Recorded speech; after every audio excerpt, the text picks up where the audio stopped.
The neural probe's ice-cold touch against Kaylin's temple made her jaw clench, but she refused to give the Vorthok interrogator the satisfaction of seeing her flinch.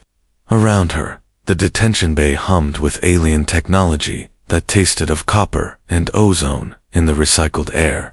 Human designation, Kellen Voss. The creature's voice scraped like metal on stone, its 4 obsidian eyes boring into her. You claim to be merely a communications officer aboard the destroyed vessel Meridian's Edge. Because that's what I am, she replied, keeping her voice steady despite the gravitational field that pressed against her bones with twice Earth's pull. The lie came easily. Years of deep cover training had prepared her for this moment, though she'd never expected to be captured during humanity's first contact with a hostile alien empire.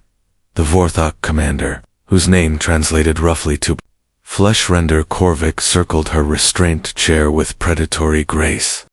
His species had evolved from something resembling a cross between a praying mantis and a shark. All chitin and serrated edges. Your vessel carried advanced weaponry, stealth capabilities. This suggests military purpose. Merchant vessels need protection in unknown space, Kaylin said, allowing just the right amount of indignation to color her tone. We're explorers, not conquerors. Korvik's mandibles clicked in what might have been amusement, perhaps, but our intelligence suggests otherwise. The Terran Confederation has been watching us for some time, yes, studying our expansion patterns, learning our weaknesses. The probe at her temple pulsed with violet light, and Kaylin felt the alien technology attempting to burrow into her consciousness. She let it find surface thoughts, memories of her childhood on the agricultural world of Kepler 44-B, her training at the Merchant Marine Academy, her assignment to the Meridian Edge as a junior communications officer, all carefully constructed lies, reinforced through years of conditioning. What the probe couldn't detect was the quantum encryption buried in her neural pathways, or the fact that she was actually Commander Kalen Voss of Terran Special Operations, one of only 12 humans ever to successfully complete the Phantom Protocol, a program that created perfect deep cover agents capable of infiltrating hostile alien civilizations. Curious, Korvik mused, reviewing the data streaming across his wrist display. Your memories appear authentic, yet something feels ... incomplete.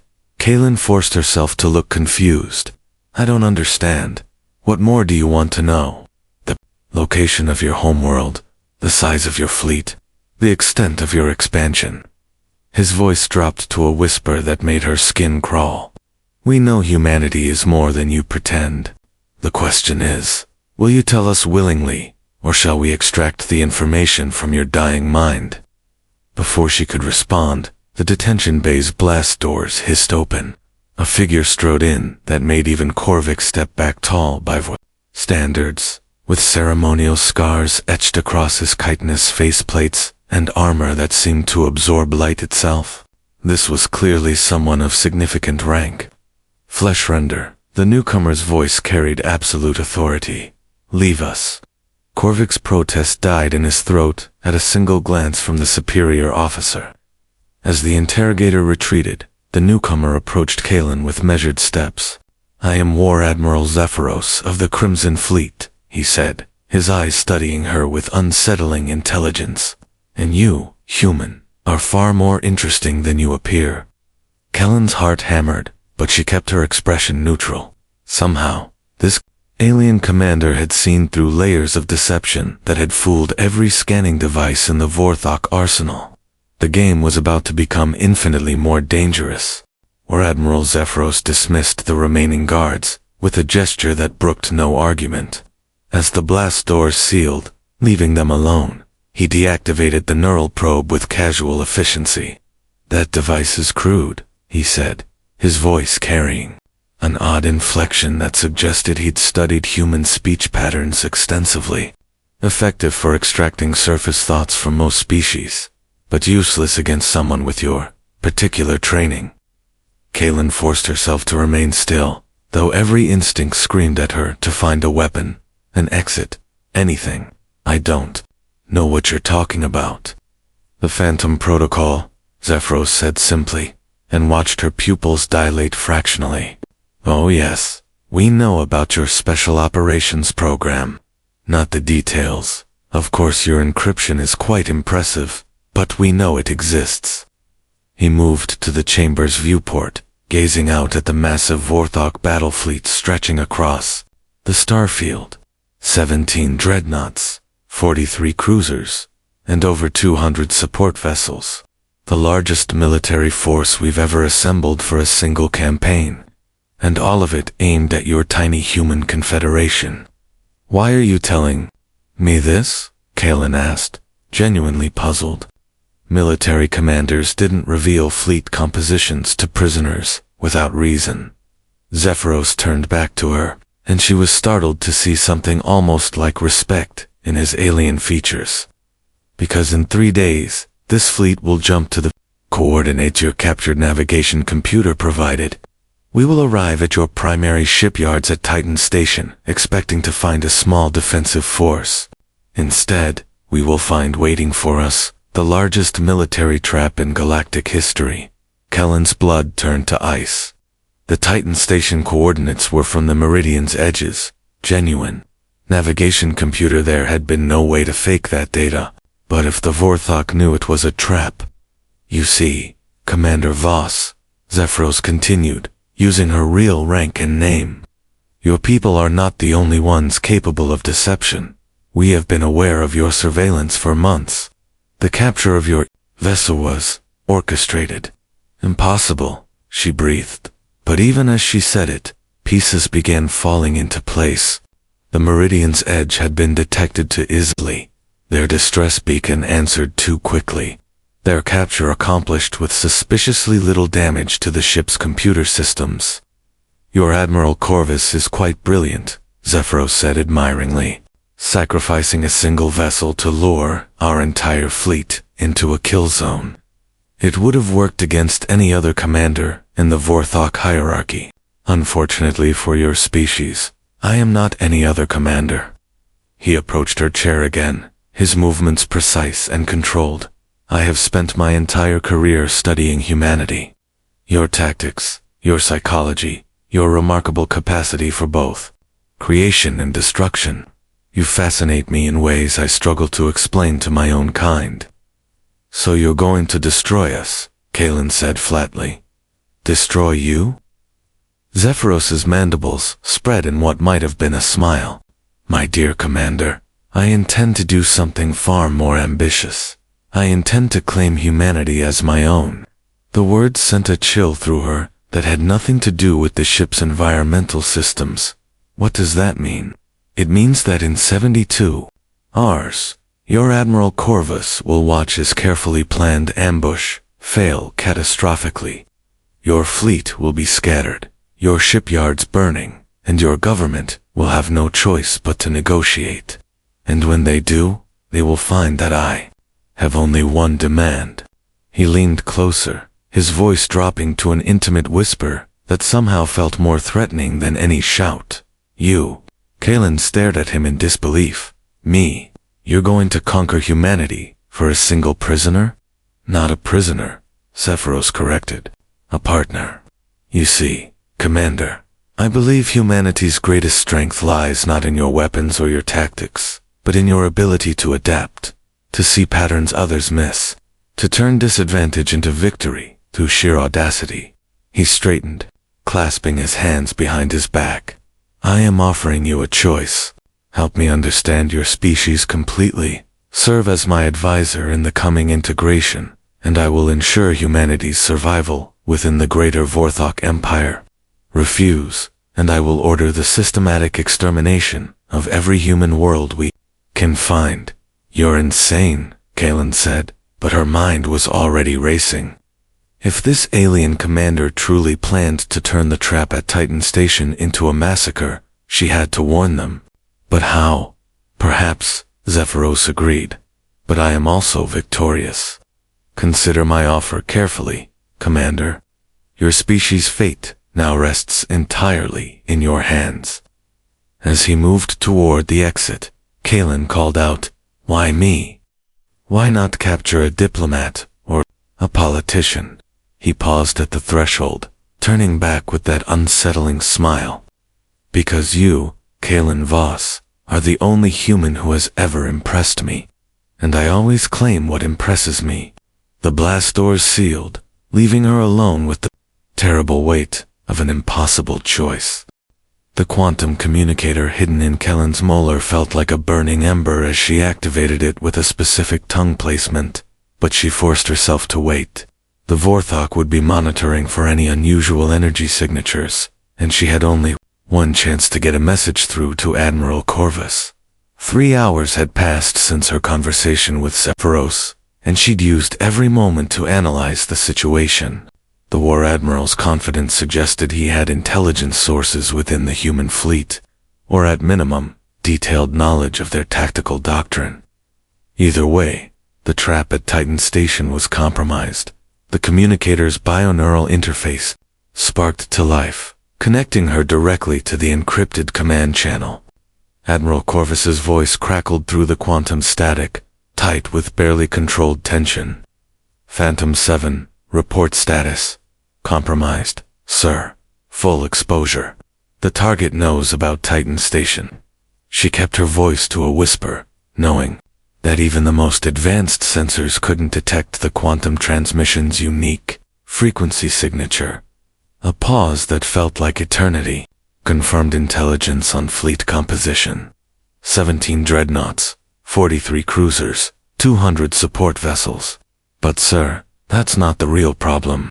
They know we're expecting them. This whole capture was orchestrated. Another pause, longer this time. In the background, she could hear the controlled chaos of the fleet's command center officers coordinating with a dozen different battle groups. Technicians running final diagnostics on weapons systems that had never been tested in real combat. Phantom 7, we're committed. 300 ships, 40,000 personnel. We can't abort now without exposing our primary shipyards to direct assault. Kalen closed her eyes, feeling the weight of those 40,000 lives pressing down on her. Sir, I may have an alternative. The War Admiral has made me an offer. He wants me to serve as his advisor, help him understand human psychology and tactics. If I agree, he claims he'll spare humanity. Absolutely not. Corvus's response was immediate and sharp. We don't negotiate with genocidal expansionists. You know the standing orders for this situation. She did know. If captured, Phantom Protocol operatives were authorized to take any action necessary to protect the Confederation, up to and including assassination of enemy leadership. The neural implants that made deep cover possible also contained enough explosive charge to level a small building. Admiral, there's something else. I think he's genuinely fascinated by humanity. Not in a clinical wits, more personal than that. I might be able to use that against him. How? Kalen took a breath, committing to a plan that felt insane even as she spoke it. By making him believe, I'm actually considering his offer.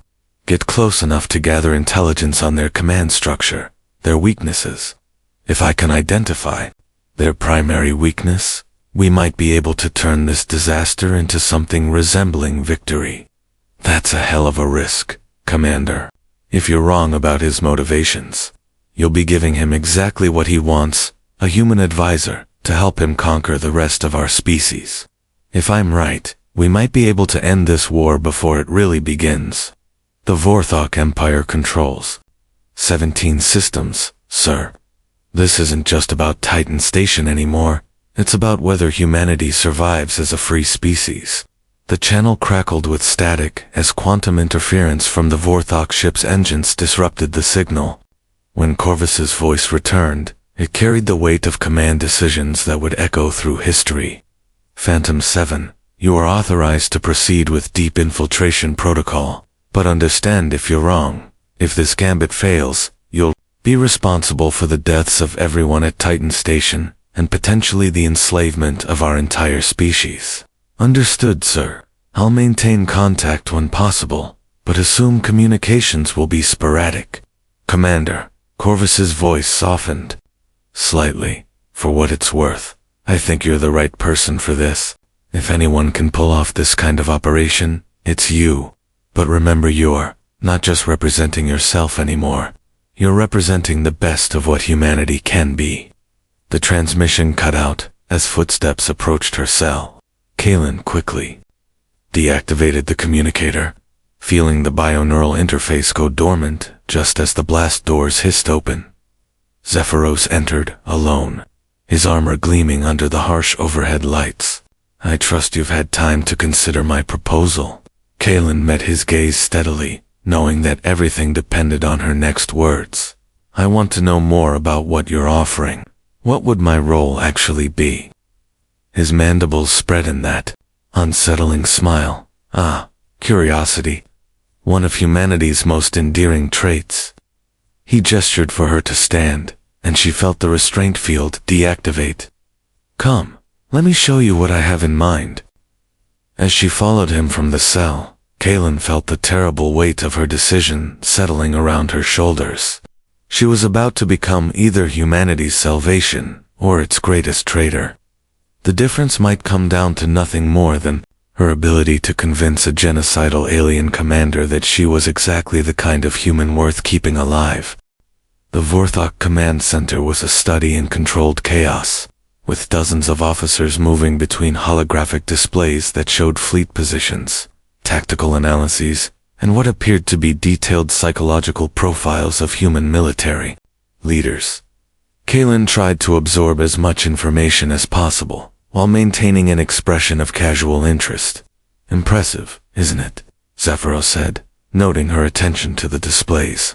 We've been preparing for this campaign for over a year. Every human ship design, every tactical doctrine, every major commander's preferred strategies all cataloged and analyzed. He led her to a raised platform at the center of the chamber, where a massive three-dimensional hologram showed the Titan station system in precise detail. Red markers indicated Vorthok fleet positions, while blue represented the expected human defensive deployment. Your Admiral Corvus has positioned his forces here, here, and here. Zephyros indicated 3 asteroid clusters that would provide excellent cover for ambush tactics. A classic pincer movement designed to catch our fleet in crossfire as we approach the station. Kaylin studied the display, her heart sinking as she realized just how completely the trap had been compromised. How long have you known? Since the moment your ship's distress beacon activated, Zephyros replied casually. One of the many advantages of having detailed psychological profiles of your commanders. Admiral Corvus is brilliant, but he's also predictable. He always chooses the tactically sound option over the creative one, so you're just going to slaughter them all. Initially, that was my plan. Zephyros manipulated the hologram, showing how the Vorthok fleet could easily outflank the human positions. But then I realized I was thinking too small. Why simply defeat the human fleet when I could do something far more valuable? The display shifted, showing a new configuration. Instead of the expected battle formation, the Vorthok ships were arranged in a complex pattern that seemed designed to protect something. I'm going to let them ambush us, Zephyros said, his voice carrying an excitement that sent chills down Kaylin's spine. Oh, the initial attack will succeed beautifully. They'll destroy perhaps 1/3 of my fleet, maybe more. And then, when they're celebrating their victory, when they think they've saved humanity, the hologram showed the true scope of his plan. Hidden behind the primary fleet, masked by their energy signatures, was a second force twice the size of the first. The real fleet, Kaylin whispered, understanding dawning with horrible clarity. The real fleet, Zephyros confirmed. While your Admiral Corvus is busy destroying my decoys and obsolete vessels, my actual battle force will be positioning for the killing blow. But here's the truly elegant part. I'm going to time the revelation perfectly. Right at the moment when the humans think they've won, when they're most exposed and vulnerable, I'll unmask the true scope of Vorthok power. That's not a military victory, Kaylin said, her voice tight with controlled anger. That's psychological warfare. Exactly. Zephyros's enthusiasm was almost childlike. You see, Commander, I don't simply want to defeat humanity. I want to break your species' will to resist. When your government sees footage of their most brilliant tactical minds utterly outmaneuvered, when they realize that everything they thought they knew about Vorthok capabilities was carefully orchestrated deception, they'll have no choice but to accept integration into our empire. And that's where I come in. You understand me so well already. He turned to face her fully, and she could see genuine admiration in his alien features. You'll serve as my voice to the human leadership. Who better to explain the benefits of joining the Vorthok Empire than someone who has experienced our superiority firsthand? Kaelin forced herself to nod thoughtfully, as if considering the proposal. What about resistance movements?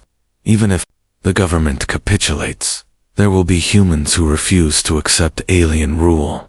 An excellent question. This is precisely why I need your counsel.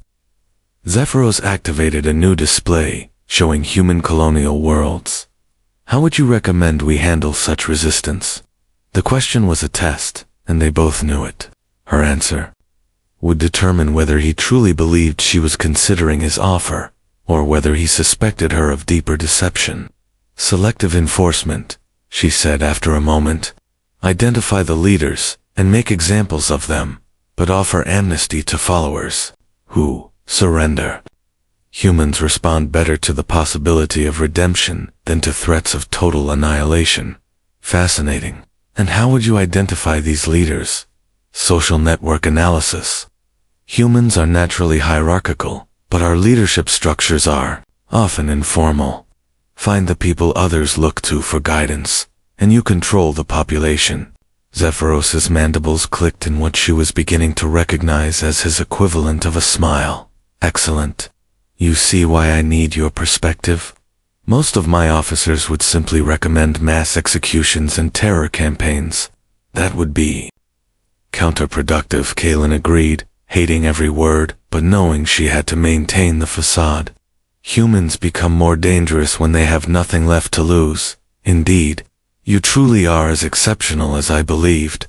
He paused, studying her face. Tell me, Commander, what do you require to feel comfortable in your new role? The question caught her off guard. What do you mean? I mean that I want you to be genuinely committed to this partnership, not simply complying under duress. What would it take to earn your actual loyalty?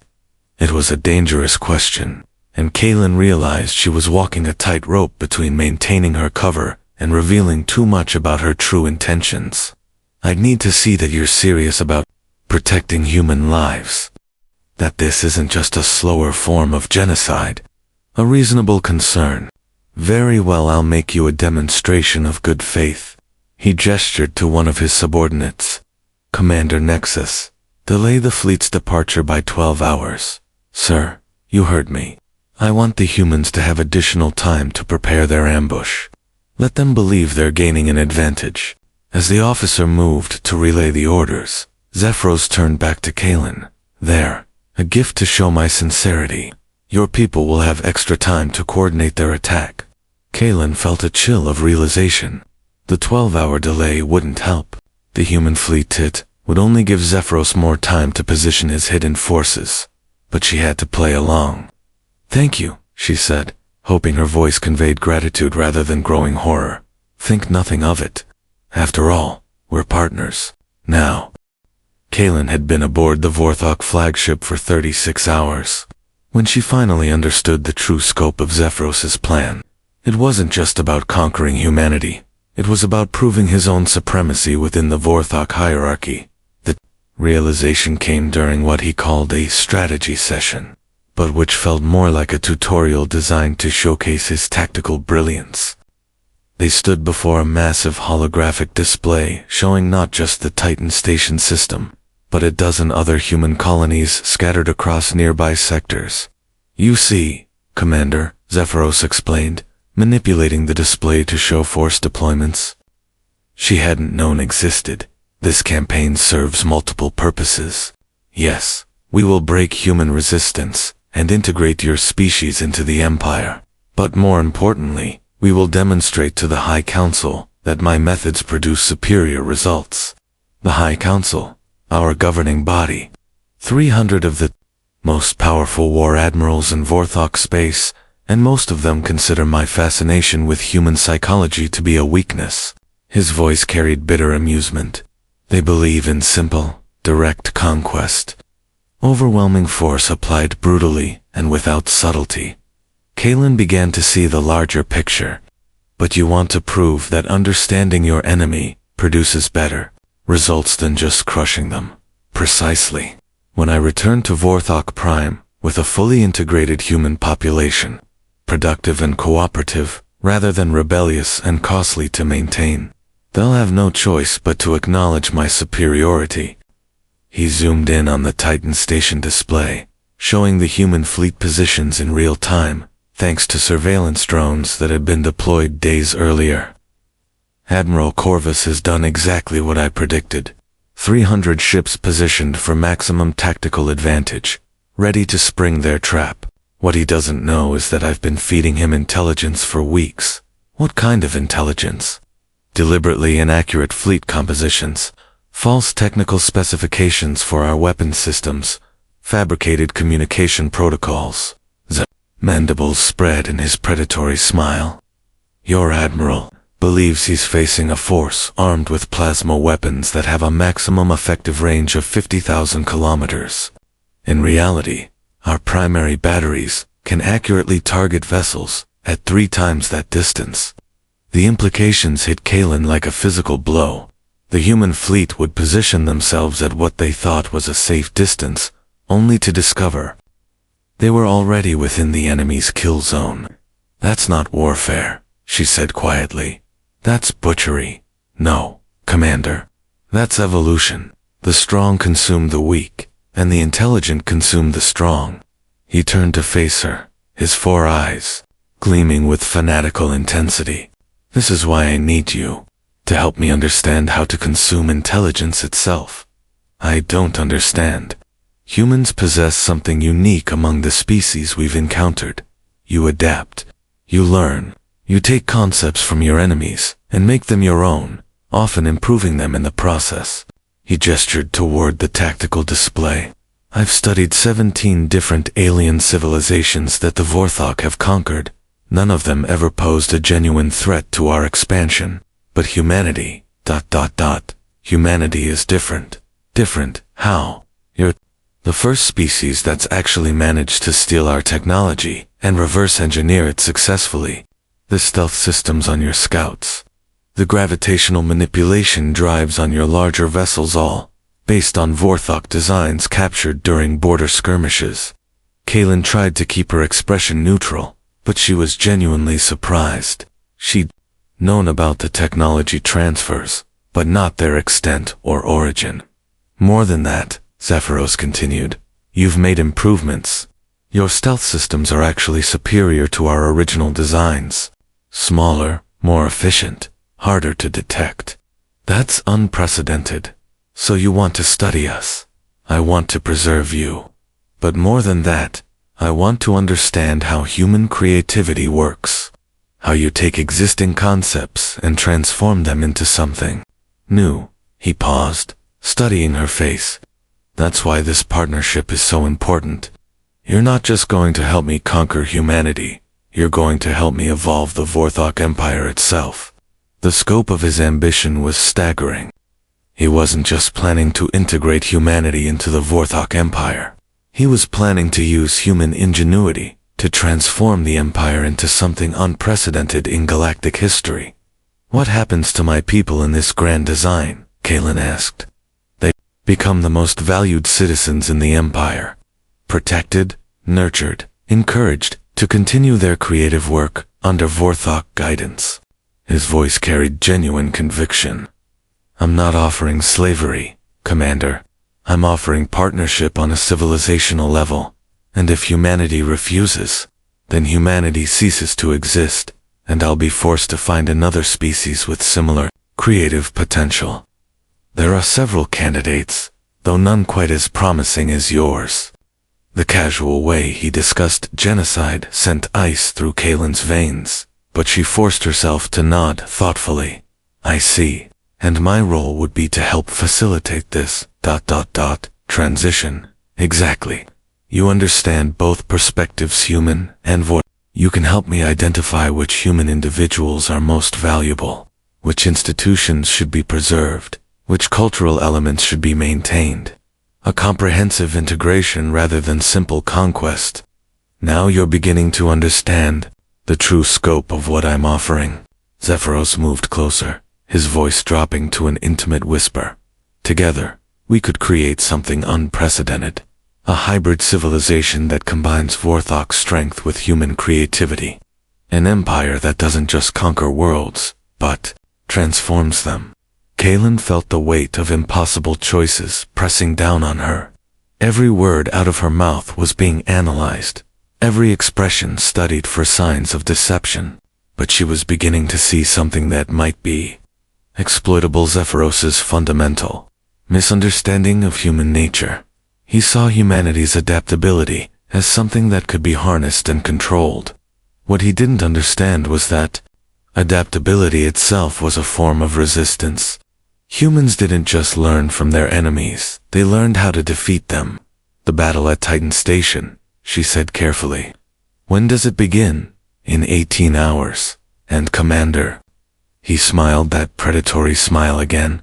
I want you to watch. I want you to see exactly what happens when human tactical brilliance meets Vorthok's strategic superiority. Consider it a final demonstration of why partnership is preferable to resistance. As he walked away, leaving her alone with the tactical display, Kaylin felt a cold certainty settle in her chest. In 18 hours, she would either find a way to turn this disaster into victory, or she would watch her species' best hope for survival burn in the darkness between the stars. The quantum communicator in her molar pulsed softly a message from Admiral Corvus. She had one more chance to change the course of history. She just had to figure out how to use it. The battle for Titan Station began exactly as Zephyros had predicted. Kaylin watched from the War Admiral's private observation deck as the first wave of Vorthok ships entered the system. Their formations perfectly designed to trigger the human ambush. Admiral Corvus didn't disappoint. The human fleet emerged from the asteroid fields like hunting wolves, their weapons blazing with coordinated precision. Vorthok ships exploded in brilliant flashes of light, their hulls unable to withstand the concentrated firepower of humanity's most advanced warships. Magnificent, Zephyros murmured, watching the slaughter with something approaching admiration. Your species fights with such artistry. Kaylin said nothing, but her hand moved to her temple, activating the quantum communicator for what might be the last time. The message she'd received from Admiral Corvus had been brief, but clear. Phantom 7, final authorization granted. Execute Protocol Omega. Protocol Omega. The last resort option that every Phantom operative carried, but hoped never to use. The neural implant that could be triggered to create an electromagnetic pulse powerful enough to disable every electronic system within a 5-kilometer radius. But as she watched the human fleet systematically destroying the first wave of Vorthok vessels, Kaylin realized she might have found a better option. War Admiral, she said quietly, you mentioned that the High Council doesn't approve of your methods. They will, once they see the results, he replied, his attention still fixed on the battle. What if they don't? What if they see this victory as proof that conventional tactics work just as well as your psychological warfare? That got his attention. He turned to look at her, for eyes narrowing with suspicion. What do you mean? I mean that from their perspective, you've just used an overwhelming force advantage to defeat a smaller enemy fleet. Where's the proof that understanding human psychology was necessary? Zephyros considered this, his mandibles clicking thoughtfully. You raise an interesting point. How would you suggest I demonstrate the value of psychological warfare? By showing them something they've never seen before. A human commander surrendering not because they're defeated, but because they've been convinced that surrender is the logical choice. Continue. Kaelin took a breath, committing to the most dangerous gambit of her career. Let me talk to Admiral Corvus. One-on-one, ship-to-ship communication. Give me 10 minutes to convince him that cooperation is preferable to destruction. And if you fail, then you proceed with your original plan.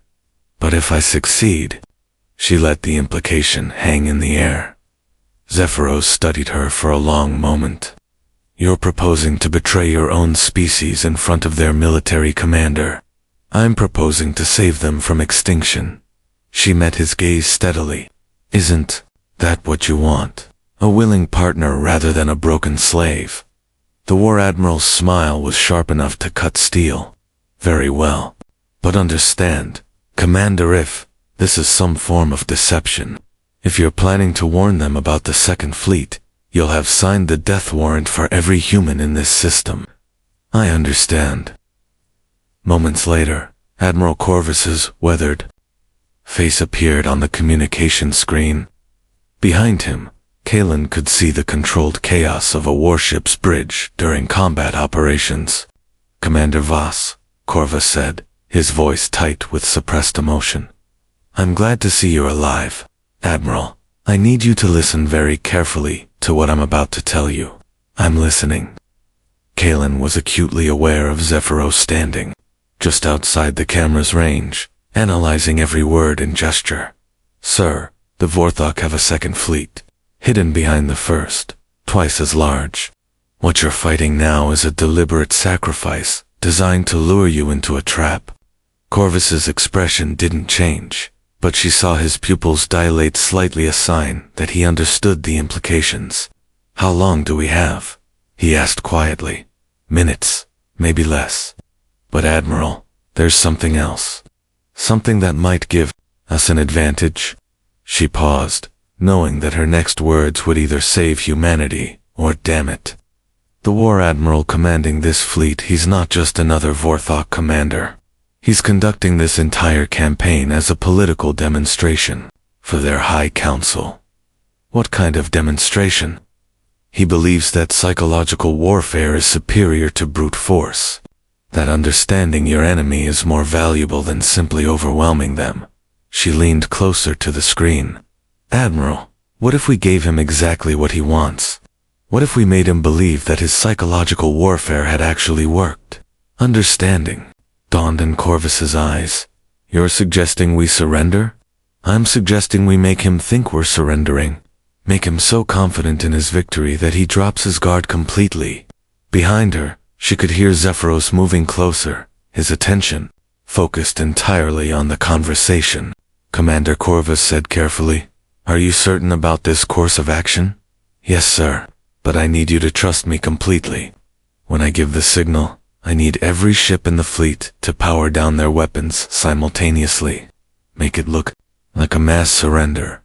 And then we show the Vorthok what happens when they underestimate human adaptability. Corvus was quiet for a moment, and Kaelin could almost see him weighing the impossible odds. Finally, he nodded. All right, Commander, what's the signal?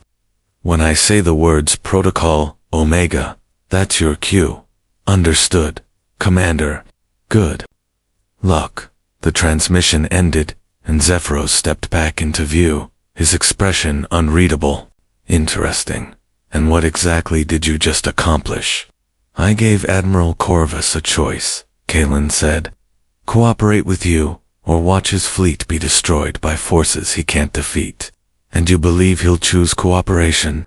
I believe he'll choose survival for his people, just like I did. Zephyros studied her for a long moment, then activated his fleet communications. All units, prepared to reveal the Second Fleet. I want the humans to see exactly what they're facing. The space around Titan Station suddenly filled with new contacts as the hidden Vorthok fleet dropped their stealth fields. Dreadnoughts, battle cruisers, and support vessels in numbers that dwarfed the human fleet's strength.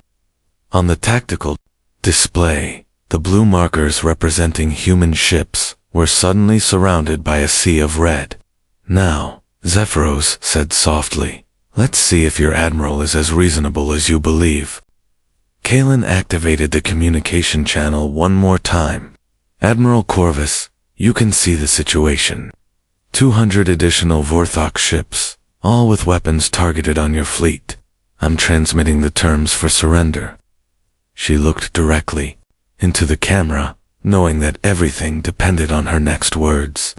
Admiral, it's time for Protocol Omega.